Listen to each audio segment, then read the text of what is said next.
Je suis partie de Paris avec 30 ans de métier dans l'animation et j'arrive ici donc en tant que directrice sur un centre de loisirs donc périscolaire. Le challenge c'était effectivement de pouvoir redonner un cadre à un centre de loisirs donc sous tutelle jeunesse et sport qui était d'une part organisé par la communauté de communes et par la mairie. Et moi, je devais faire un centre de loisirs commun et justement manager une équipe. Ici, je travaille à échelle humaine. C'est beaucoup plus convivial.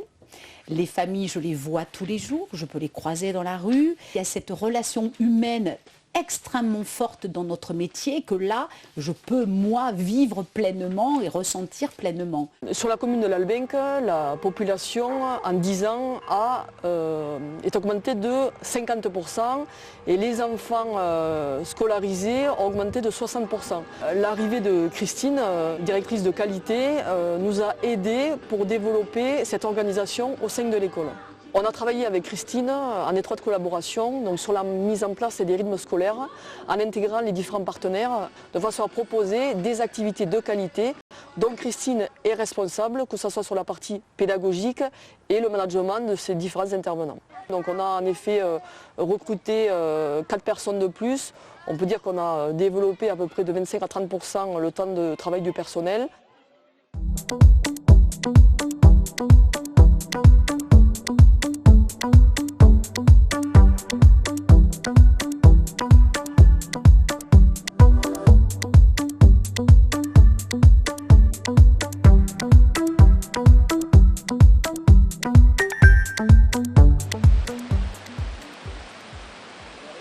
Et un vautour fauve tout là-haut, le tout petit point noir qui traverse au-dessus de la forêt, là-bas, dans le ciel.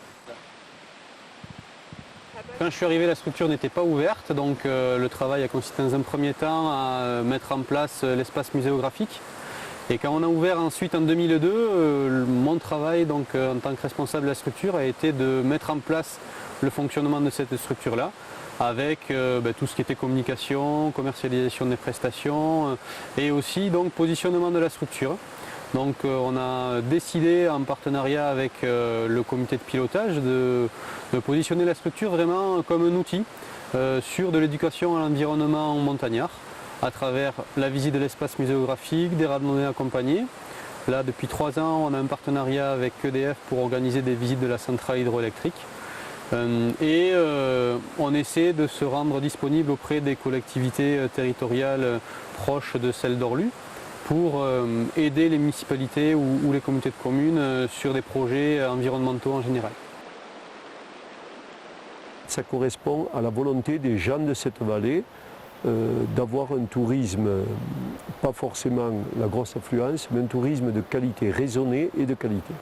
Et pour ça, il faut s'appuyer sur des animateurs de qualité, autant le responsable de l'observatoire, puis l'agent de développement que nous avons créé un emploi l'année dernière.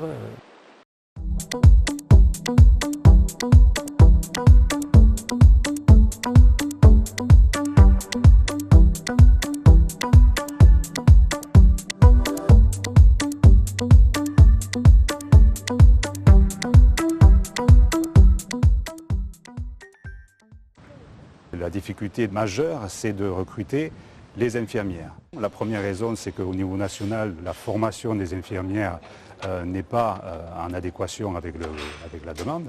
Le deuxième problème, c'est que ici, c'est une institution et on connaît le problème de l'attrait du libéral. Et ensuite, ici, le statut de la fonction publique territoriale a quelque chose de particulier, c'est qu'une personne, une infirmière qui est diplômée d'État, je dois lui demander de passer un concours en plus de ce qu'elle vient de passer comme diplôme pour pouvoir être titulaire de la fonction publique territoriale.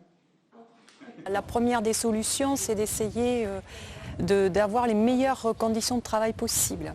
Souvent dans les institutions comme la nôtre, le personnel fait des coupures. Il vient le matin, il revient le soir. Donc on a essayé de faire des plannings où il n'y a vraiment pas de coupure. On essaie vraiment de mettre un point fort à ce que tout le personnel soit formé, proposer des formations intéressantes, mais aussi des formations qui mènent vers une promotion. Les aides-soignantes ont passé les concours d'infirmières, une a été reçue et on a mis en place des moyens de façon à ce qu'elle puisse partir en formation.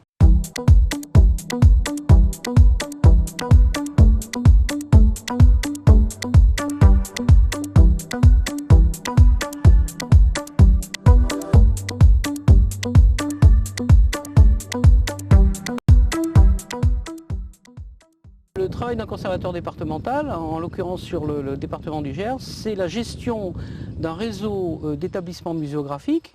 Il y a 5 musées de France, à partir du pôle patrimonial de l'abbaye de Flaron. Ça suppose une organisation de services assez complexe, un lien qui se fait avec plusieurs établissements qui sont chacun différents, qui ont chacun des thématiques différentes, donc des problématiques aussi que vous imaginez derrière, notamment dans la gestion des établissements, dans le lien administratif par exemple avec les collectivités propriétaires.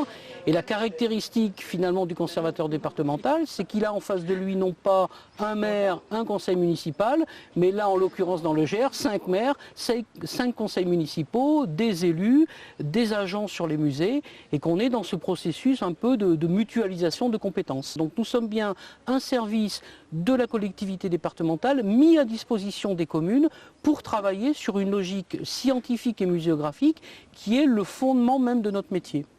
Il y a une énorme difficulté actuellement, malgré l'ampleur territoriale qu'on évoquait, malgré la multitude des tâches, on se rend compte qu'on a effectivement peu d'agents en proportion. Pour donner qu'un seul chiffre, 6500 scolaires sont reçus chaque année sur l'abbaye de Flaron sur les 42 000 visiteurs qu'on reçoit, et ces 6500 scolaires, ils sont portés par seulement 2 agents de la collectivité. C'est un métier qui est aussi en tension et en sollicitation extrême, et une question se pose maintenant pour nous tous, conservateurs, c'est le devenir même de ce métier au sein de la filière culturelle, avec à peu près un tiers des conservateurs qui vont partir là quasiment immédiatement dans les 5 ou 10 ans à la retraite.